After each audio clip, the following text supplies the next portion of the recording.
स्वागत है आप सभी का दोस्तों वाईफाई स्टडी पर। और आप मेरे साथ सुनील सर के साथ आए हैं एक नई श्रृंखला लेकर के, जिसका नाम है इंग्लिश रटो नहीं समझो। सीरीज का नाम है इंग्लिश रटो नहीं समझो। और रटो नहीं समझो की सीरीज में दोस्तों मैं आपके लिए लेकर के आया हूँ fill in the blanks volume 1 होगा ये मेरा आपकी तरफ से। आपको एक बहुत शानदार टीचिंग पॉइंट्स के साथ में पढ़ाने की कोशिश करूँगा। थ्योरी ये है कि रटना नहीं है, रटना नहीं है, समझना है। और सुनील सर के साथ में आपको समझना है और मैं समझाऊंगा, वादा करता हूँ। 30 लाख से ज़्यादा वीडियोस हैं यूट्यूब पे, 30 लाख से ज़्यादा यूट्यूब पे वीडियोस हैं इंग्लिश लैंग्वेज पे, राइट। लेकिन कोई ये नहीं कि 30 साल पढ़ाने के बाद यूट्यूब पढ़ा रहा हो। सुनील सर की मैं मेरा इंट्रोडक्शन दे दूँ आपको। कई एक दो बार मेरी आपकी मुलाकात पहले भी हुई है। सुनील सर 30 ईयर से इंग्लिश लैंग्वेज पढ़ा रहा हूँ और इंग्लिश पढ़ानी आती है मुझे, रटना मुझे नहीं कि आपको मैं रटवा दूँ, ये मेरी कैपेसिटी नहीं है। मैं आपको समझा सकता हूँ और इंग्लिश आपको समझनी है। फिल इन द ब्लैंक्स की सीरीज ये अनअकैडमी पे आप मुझे फॉलो कर सकते हैं, जिसकी चर्चा मैं बाद में करूँगा। लाइव टेस्ट के रूप में एक चैनल हमारा और एक डिफेंस एग्जाम के रूप में चैनल हमारा, ये दो चैनल जो है 1+1 ये कॉम्बो है। आपके कोई भी भाई बहन अगर इंग्लिश की तैयारी कर रहे हो, मैथ्स की तैयारी कर रहे हो, फिजिक्स की तैयारी कर रहे हो, जीके की तैयारी कर रहे हो, डिफेंस से रिलेटेड कोई भी एनडीए, सीडीएस, एफकेट है ना, टेक्निकल है नॉन टेक्निकल है कोई फर्क नहीं पड़ता, एनडीए सीडीएस है एफकेट में, राइट, नेवी एसएसआर के थ्रू है ना, नेवी के थ्रू है ना, ओटीए में जाना चाहते हैं, एनडीए में जाना चाहते हैं, राइट है ना, आईएमए के थ्रू आईएमए के अंदर ज्वाइन करना चाहते हैं, डेफिनेटली आप उनको हमारे ये लाइक करवाएंगे। अनअकैडमी पे फॉलो करेंगे आप तो आपको बहुत फ़ायदा होगा, ये गारंटी से कहता हूँ। 6 महीने में आपकी ज़िंदगी की दशा बदल दूंगा। अनअकैडमी पे आप मुझे सुनील सर के नाम से आप मुझे सर्च करेंगे। और किस कैटेगरी में सर्च करेंगे मैं आपको बता दूं। एनडीए एयरफोर्स की एक कैटेगरी है मेरी, एनडीए एयरफोर्स की एक कैटेगरी है मेरी, उसमें भी मैं आपको मिलूंगा। और एक कैटेगरी मेरी है सीडीएस एफकेट की, उसमें भी आपको मैं मिलूंगा। तो प्लीज़ आप एक बार आइए और ज्वाइन कीजिए और डिफरेंस देखिए इंग्लिश कैसे पढ़ी जाती है। एक एक कदर आपको मैं समझाऊंगा। आइए दोस्तों सीरीज शुरू करता हूं मैं आपके साथ में, ठीक है। टीचिंग पॉइंट में फिल इन द ब्लैंक्स की सीरीज में one who tries may fail, one who tries may fail but one who does not try never. आप देख के बताएंगे इसमें आप क्या है, आपको इसमें क्या मिलता है। एक कोई पर्टिकुलर आपको मिलती होगी इसमें कि कोई ज्वाइनिंग में आपकी, भाई मैं ये मेरे मन में ये चल रहा है। देखिए पहली बात तो दोस्तों ध्यान से समझने की कोशिश करना कि रटना नहीं समझाना, रटना नहीं है, रटना नहीं है, चीज़ों को सिर्फ समझना है। तो इसका मतलब क्या है, समझना है रटना नहीं है। तो मैं आपको बताता हूँ। देखिए ये क्या है, डज नॉट है। पीछे चलिए, ये क्या है, ट्राइज है। ये ट्राइज है और ये डज नॉट है। इसका मतलब सिंपल प्रेजेंट में चल रहा है। केस आपका सिंपल प्रेजेंट में चल रहा है, सिंपल प्रेजेंट में चल रहा है। इसका मतलब वर्ब फर्स्ट के कॉम्बो के साथ में कहीं ना कहीं एस का पैटर्न होगा। इसमें है, इसमें नहीं है, इसमें नहीं है, इसमें नहीं है। तो ये आपके 3 आपके आंसर नहीं हो सकते। इसको कहते हैं समझना, रटना नहीं। अच्छा ये ऐसे भी नाउन है, ये ऐसे भी नाउन है। तो नाउन ऐसे भी नेवर के बाद में कभी नहीं आएगा, एडवर्ब है, एडवर्ब के बाद में नाउन नहीं आता है। सही जवाब क्या हो गया, ए फॉर अहमदाबाद। इसको कहते हैं इंग्लिश पढ़ना और पढ़ाना और समझना और समझाना। Thank you very much. Hindi समझा देता हूं। जो कोशिश करता है वो असफल हो सकता है, लेकिन वो जो कोशिश नहीं करता है वो कभी सफल होता ही नहीं है। The lady dash to be a close relative of ours. The lady औरत, टर्न आउट का मतलब निकली, परिणाम में निकली। टर्न इन का मतलब, टर्न अप का मतलब उपस्थित, टर्न इन का मतलब चीज़ों को प्ले करना, टर्न अबाउट का मतलब है चीज़ों के विस्तार को देखना। सही जवाब क्या होगा, turn out. The lady turn out to be a relative of, the lady turn out to be a relative. वो औरत जो है वो हमारी एक नज़दीकी रिश्तेदार निकली। टर्न आउट का मतलब बता देता हूँ आपको, प्रतिफल निकलना, प्रतिफल जो बाद में सामने आता है, राइट। एक कोई भद्र महिला सड़क से आ रही है, होली का समय, आपने उस पर गुब्बारा मार दिया पानी का रंग का भरा हुआ। बाद में आप घर पहुंचे तो महिला आपके ही घर में बैठी थी, ड्राइंग रूम में कॉफ़ी पी रही थी। बाद में पता चला कि वो आपकी कोई रिश्ते में दूर की बुआ है या मौसी है। आपने तो कोई इरादे से तो फेंका नहीं था उसके ऊपर गुब्बारा, आप तो होली के धमाल में थे, लेकिन वो निकली क्या? बाद में आपने अपने दोस्तों से क्या कहा, यार जिस पे अपन ने गुब्बारा मारा मारा था, that lady turn out to be a close relative of ours, वो हमारी एक नजदीक की रिश्तेदार निकली। प्रतिफल माने परिणाम उसका आया, परिणाम में वो आपकी रिश्तेदार निकली। We all have dash the widowed girl, we all have sympathy, हम सभी चारों में सिंपैथी है। लेकिन विदाउट गर्ल क्या है? विधवा, ये नाउन है। तो नाउन है तो क्या होगा? ये नाउन के साथ विद का प्रयोग, नाउन के साथ एट का प्रयोग, और नाउन के साथ में ये आपका ऑफ का प्रयोग। ये प्रयोग सारे क्या हो जाएंगे? कैंसिल हो जाएंगे। सिंपैथी के बाद हमेशा क्या आता है दोस्तों? We all have sympathy for widowed girl, और सही जवाब आपका क्या हो जाएगा? B for Bombay. ठीक है दोस्तों, अच्छी लग रही है आपको सीरीज तो कमेंट बॉक्स में लिखें। ठीक है। They organise an event last month in dash with another company. Organised event और अनदर कंपनी, दूसरे कंपनी के साथ क्या किया? आयोजन किया है। अगर दूसरी कंपनी के साथ में आयोजन किया है तो कंपटीशन नहीं हो सकता, कनेक्शन नहीं हो सकता, रेगुलर नहीं हो सकता। एक कंपनी का दूसरे कंपनी से कोलैबोरेशन हो सकता है, राइट, जिसकी हिंदी होती है साझे में, साझे में, संयुक्त रूप से या संयुक्त रूप से। दोस्तों जब दो कंपनी एक साथ किसी चीज को करती है तो वो इंग्लिश में कोलैबोरेशन कहलाता है। जैसे हीरो का होंडा के साथ, कावासाकी का बजाज के साथ, और सुजुकी का जो है वो अपना कोलैबोरेशन टीवीएस के साथ। तो ये कोलैबोरेशन कहलाएगा। तो सही जवाब आपका क्या हो जाएगा? बी फॉर बॉम्बे हो जाएगा। He dash to help Mitesh and called him a fool. आप किसी की हेल्प करते हो तो या तो उसे गिव करते हो, या एक्सटेंड करते हो, या उसे सीधा मना कर देते हो। डिनाइड वो चीज जो आपके पास होती है। ऑफर्ड अगर करते तो फूल नहीं बोलते, थॉट के बाद ऑफ आता है, इसलिए वैसे है ना। तो ये ऐसे नहीं आएगा। तो सही जवाब क्या हो जाएगा?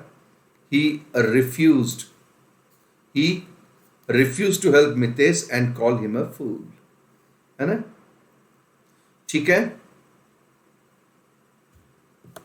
I saw a dash of lions praying in the meadow. I saw a dash of lions, शेरों का न तो बंच होता है, न ग्रुप होता है, न लिटर होता है। लिटर छोटे कुत्तों का, पिल्लों का समूह होता है, पप्पी का। प्राइड होता है शेरों का समूह। कुछ नहीं करना, मैंने घास के मैदान में घात लगाकर एक शेरों के प्राइड को शिकार करते हुए देखा। 5-4 शेर होंगे, 2 मादा होगी, 1 नर होगा, 2-4 बच्चे होंगे समूह में। तो शेरों का समूह इंग्लिश में क्या कहलाता है? शेरों का समूह इंग्लिश में कलेक्टिव नाउन है दोस्तों। ये कलेक्टिव नाउन है, a pride of lions. Next चलेंगे आप। Our flight was dash from Jaipur, अच्छा, फ्रॉम से to Agra airport. Flight shift नहीं होती है, फ्लाइट डाइवर्ट होती है, फ्लाइट रिवर्ट नहीं होती है। डिफ्लेक्ट होती है, लेकिन 2 शहर के बीच में होना। डिफ्लेक्ट का मतलब है टकराकर वापस लौटना, टकराकर वापस लौटना। तो टकराई तो है नहीं, ये तो सकुशल है, तो ये भी नहीं होगा। और रिवर्ट का मतलब है प्रत्युत्तर देना, पलटकर उत्तर देना। तो सॉरी, ये भी नहीं हो सकता। कोरोना का डर लगता है, छींक आते ही ऐसे लगता है पता नहीं मैं ही संक्रमित हो गया हूँ क्या। शिफ्टेड हो गया दोस्तों। इसका जवाब उम्मीद करता हूँ आपको समझ में आया होगा। सुनील के सर के साथ संडे के स्पेशल इवेंट में आप याद रखें, मैं वाईफाई डिफेंस एग्जाम्स पे इंग्लिश पढ़ाता हूँ, लेकिन मेरी इंग्लिश आप कोई भी ले सकते हैं। मेरी इंग्लिश को आप एसएससी में यूज़ कर सकते हैं, मेरी पढ़ाई हुई इंग्लिश को आप बैंक में यूज़ कर सकते हैं, मेरी पढ़ाई हुई को आप एलडीसी में यूज़ कर सकते हैं इंग्लिश को, मेरी पढ़ाई हुई इंग्लिश को आप सीएचएसएल में यूज़ कर सकते हैं, मेरी पढ़ाई इंग्लिश को आप टेट में यूज़ कर सकते हैं, टीचर्स में यूज़ कर सकते हैं, किसी टीचर के किसी भी एग्ज़ाम में, राइट। इसके अलावा नेवी, एयरफोर्स, डिफेंस में जितने भी एग्ज़ाम लगते हैं, एनडीए, सीडीएस, आपका दिल करे वो ठीक है ना। एमआर में इंग्लिश आती नहीं है, डीआरडीओ के टीयर 2 में आप मेरी इंग्लिश को आसानी से कर सकते हैं। एफसीआई के जितने एग्जाम होते हैं, गेट के, जनरल एप्टीट्यूड के जितने भी टेस्ट होते हैं, उनमें किसी में भी आप चाहें, यूपीएससी का कोई एग्जाम ले लो आप, राइट, उसमें भी मेरी इंग्लिश को आप बड़ी आसानी से यूज कर सकते हैं। In these days of inflation we all have to dash our belts. दो ही वर्ड दिखे मुझे, मैंने आपको दोस्तों यह क्या कहा था कि रटना नहीं समझना है, तो इसको मैंने ऐसे कर दी। ये देखो, ये हो गया आपका संबंध कि मुद्रास्फीति में यानी कि महंगाई में कमर कसना, महंगाई में कमर कस लेना, अर्थात खर्चे कम कर देना। वी हैव टू टाइटन, कमर कसना, कसने की इंग्लिश टाइटन अवर बेल्ट, तो कमर कस लेना अर्थात महंगाई में कमर कसने का मतलब है खर्च को कम करना, खर्च कम करना। ये हो गया आपका जवाब। और ये दोस्तों वो मेरे कोर्सेज जिनकी मैंने आपसे बात की थी, स्क्रीनशॉट लेके रखिएगा, काम आएगा, जिंदगी बना दूंगा, ठीक है। याद रखना मेरी बात, इंग्लिश से किसकी वफादारी है, आज तेरी तो कल किसी और की बारी है। और बच्चे अक्सर ये कहते हैं, जिन 55,000 बच्चों का मैंने सिलेक्शन करके दिया दोस्तों, इनके मुंह से उनके छोटे भाई बहनों के लिए एक ही शायरी निकलती है कि मैं भी पढ़ सकूं सुनील सर से, मैं भी पढ़ सकूं सुनील सर से, मुझ पर इतनी इबादत सी कर दे, मैं रह न पाऊं सुनील सर की इंग्लिश के बिना, ए खुदा तू मुझे सुनील सर की आदत सी कर दे, ए खुदा तू मुझे सुनील सर की आदत सी कर दे। Thank you very much. यार दोस्तों को बताएं, शेयर करें, सबको बताएं कि एक इंग्लिश पे, एक यूट्यूब पे एक ऐसे सूरज और एक ऐसी सुबह का आगाज हुआ है जहां इंग्लिश रटाई नहीं, पढ़ाई जाती है, समझाई जाती है। Thank you very much. He made a powerful in the region and people felt that he will make a good leader. अच्छा नेता बनेगा क्षेत्र में तो कोई क्या करेगा, अपना बहुत ही शक्तिशाली प्रभाव डालेगा, असर डालेगा। ही मेड अ पावरफुल इंप्रेशन, असर डालना, उसने अपने बहुत तगड़ा असर डाला। सही जवाब हो गया आपका ए। डिस्कर्सिव माने तो किसी चीज को रुक रुक कर, टटोल टटोल कर, अलग अलग दिशा से किसी चीज को निरीक्षण करना। मार्ट का मतलब होता है चिन्ह लगाना, इंटरेस्ट का मतलब होता है रुचि। डिस्कर्सिव आएगा नहीं, कोई नहीं आएगा। The father dash the throne for his son, पिता ने अपने पुत्र की खातिर राजगद्दी त्याग दी। रेलिंक्विस्ट, रेलिंक्विस्ट का मतलब है खाली करना, खाली करना या त्याग देना, राइट सर। सिंहासन, सिंहासन छोड़ देना, छोड़ देना, दैट्स इट। उम्मीद करता हूं आपको समझ में आया होगा।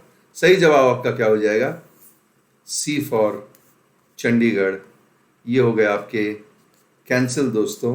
सुनील सर के साथ संडे स्पेशल सेशन में आप हैं वाईफाई स्टडी पर। प्लीज इंग्लिश की कदर करें, इंग्लिश के बिना खत्म हो जाओगे आप।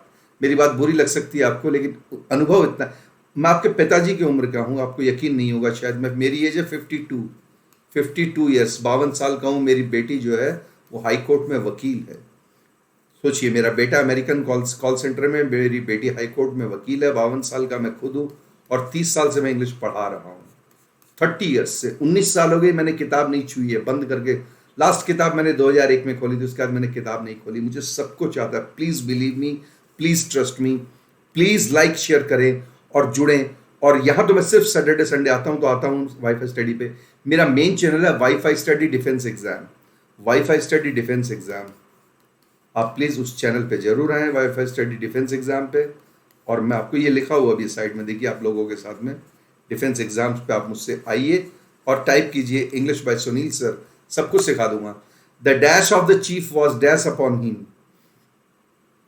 ये मुझे ये वर्ड बहुत सता रहा है। अपॉन हिम का मतलब उस पे या उसको, उस पे ले लो, क्योंकि उसके ऊपर, या उसको ले लो तो खिताब विताब कुछ मिलना चाहिए। खिताब, द टाइटल, या तो इनाम मिलेगा या खिताब मिलेगा। द टाइटल यानी कि उपाधि,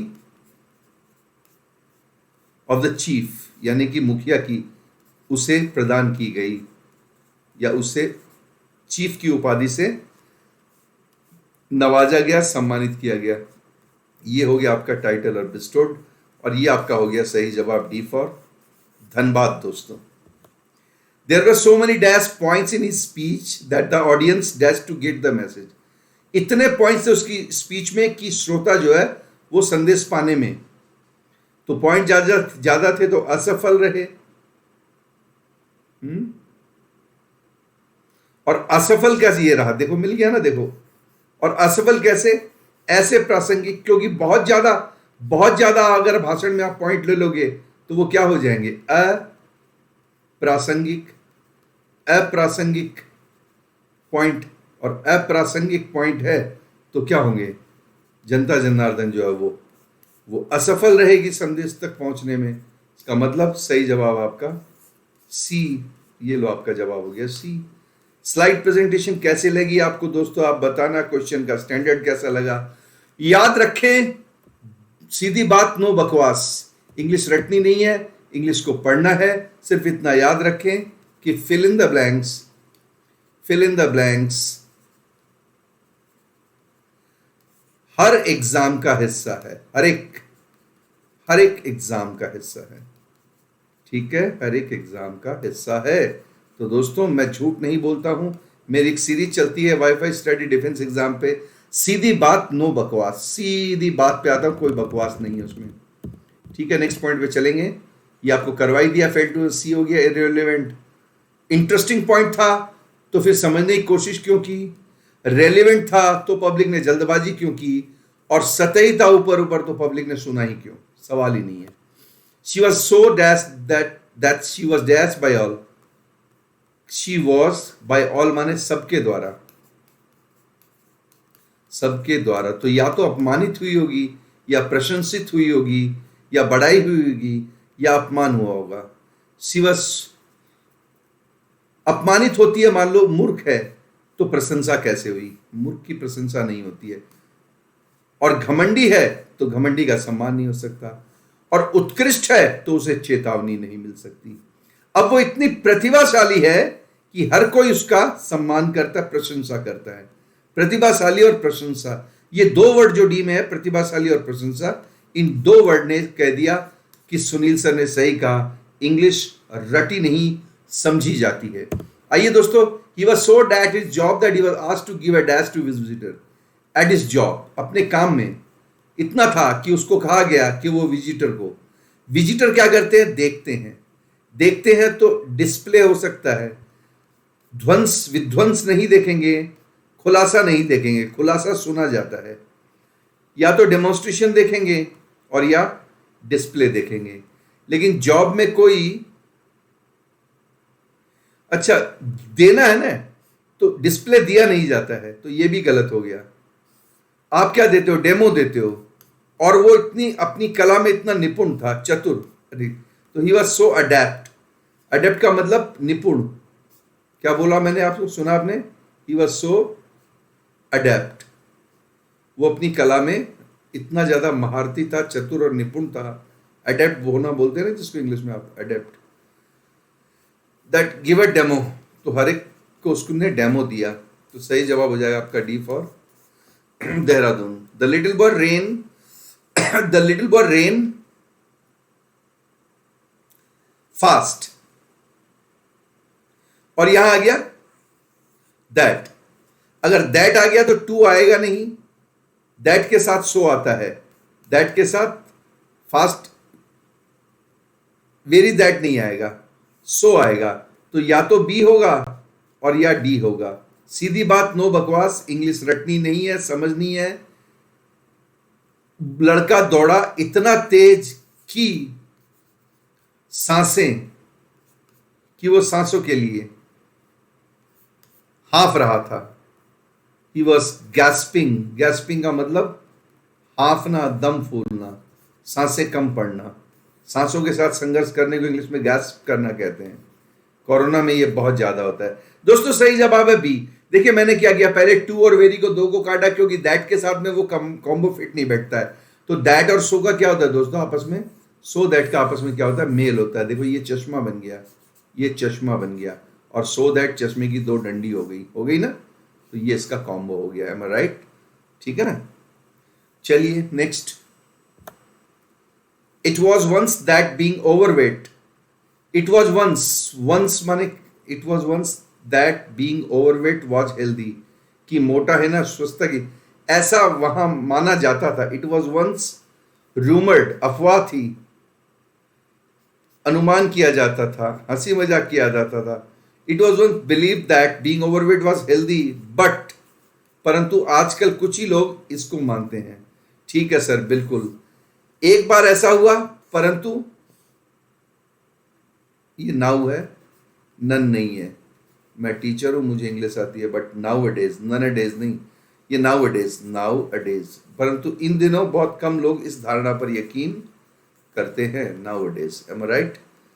तो एक बार ऐसा होता था और अब चीजें ऐसी हो नहीं रही, अब चीजें पलट कर हो रही है। इसका मतलब सही जवाब आपका A, it was once believed that if being overweight was healthy.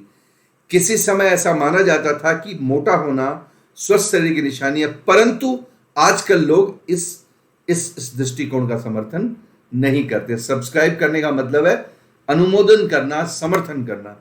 The application is dash as some details are dash. Application में डिटेल लैकिंग नहीं होती है, फ्यू नहीं होती है, अनफिनिश्ड डिटेल नहीं होती है। डिटेल या तो फिलअप होती है डिटेल्ड, या डिटेल्ड मिसिंग होती है। मुझे सबसे अच्छा, और एप्लीकेशन या तो एक्सेप्ट होती है या रिजेक्ट होती है। The application is rejected because, because भी आ सकता है, मेरे मुंह से बिकॉज निकला तो कोई बात नहीं, एज भी आ सकता है और बिकॉज भी, दोनों कारण। सम डिटेल्स आर, बोलिए मेरे साथ, सम डिटेल्स आर मिसिंग। सही जवाब क्या है 17th का? ए। ठीक है, he was not destined to sell the property unless he got a more dash price. He was not ready, ready नहीं है, ready है ना। He was not ready to sell the property unless he got a more correct, more correct ये नहीं जचा, more correct price। Price correct होगा तो मोर क्यों होगा? वैसे भी प्राइस करेक्ट नहीं होता, प्राइस होता है रियलिस्टिक, एक्चुअल प्राइस भी नहीं होता है। और ही वॉज नॉट डिसाइड होता, ये डिसाइडेड होता तो शायद ये आ जाता, क्योंकि वॉच के बाद में थर्ड फॉर्म चाहिए होती है, जो कि अपने को नहीं है। He was not sure to sell the property unless, sure के साथ अनलेस तो ये नेगेटिव नहीं होगा। दोस्तों इसका जवाब होगा A for Ahmedabad. He was not prepared, आप किसी चीज को सेल करने के लिए राजी नहीं हो, तैयार नहीं हो, इसका मतलब आप प्रिपेयर नहीं हो मानसिक रूप से। क्यों? जब तक कि आपको क्या न मिल जाए, मार्केट का रियल या रियलिस्टिक प्राइस न मिल जाए। सही जवाब है A. The dash you have charge for the hotel room is hotel room का चार्ज तो चार्ज हो नहीं सकता। The charges you have charge, तो चार्जेज और चार्ज एक साथ नहीं आ सकता। प्राइस आपको खरीदनी नहीं है। रेंट हो सकता है, रूम रेंट होटल का, लेकिन फिर चार्ज रिच नहीं होगा, ये भी कैंसिल, ये भी cancel. The tariff you have charge for the hotel room is exorbitant. Hotel room के टेरिफ होते हैं, क्योंकि होटल में घुसते आपको टेरिफ कार्ड भी देते हैं। तो सही जवाब आपका D for Dhanbad. 20 the dash of the English language by a host of new words would dash old generation aghast. ये आप कीजिए दोस्तों, आपके लिए छोड़ा मैंने। शेयर कीजिएगा इस इवेंट को दोस्तों, अगर शेयर करेंगे तो मैं अगली बार भी आऊंगा और बहुत खूबसूरत क्वेश्चन लेके आऊंगा, पक्की। और डिफेंस एग्जाम पे मेरे सारे चैनल पे जितने भी वीडियोस है ना, 100-125 वीडियो सारे देख लें, आपको इंग्लिश पढ़ने की जरूरत नहीं पड़ेगी। हर एक क्वेश्चन को मैंने समझाया, बहुत दिल से समझाया है, ये आप कीजिए।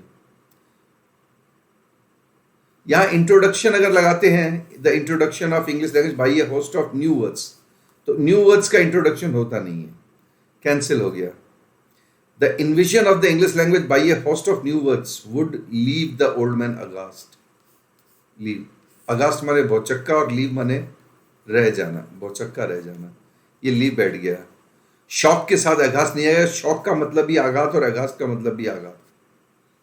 डिलाइट होगा नहीं, क्योंकि नए वर्ड में किसी को डिलाइट नहीं मिलेगा और वर्ड के अटैक नहीं होते हैं, तो इंट्रोडक्शन होगा नहीं। Invasion of new words, right, invasion of new words. Invasion का मतलब होता है चढ़ाई, ठीक है।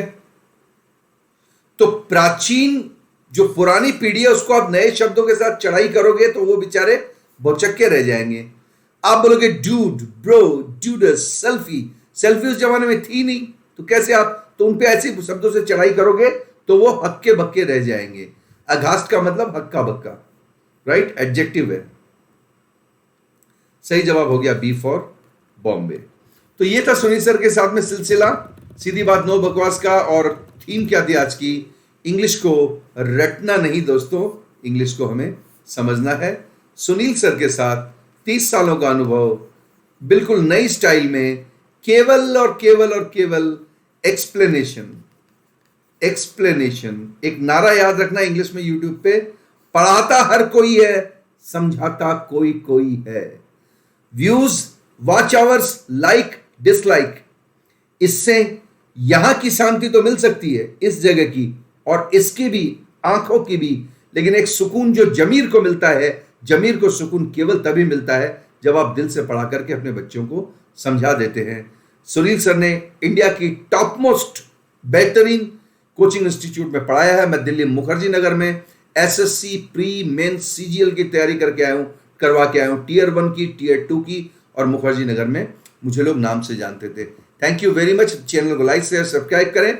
और सबसे बड़ी तरक्की लेना चाहते हैं तो एक चीज मैं आपको बता दूं, जाते जाते अनअकैडमी पे प्लीज मुझे फॉलो करें, सर्च करें सुनील सर, सुनील कुमार के नाम से, सुनील कुमार के नाम से मुझे सर्च करें। इंग्लिश सेक्शन में मुझे आप सर्च करेंगे और मेनली आपको मुझे 2 सेगमेंट में सर्च करना है, एनडी एयरफोर्स का एक और सीडीसीएफ का एड, है ना, सुनील कुमार के नाम से मैं वहां आपको अवेलेबल होऊंगा।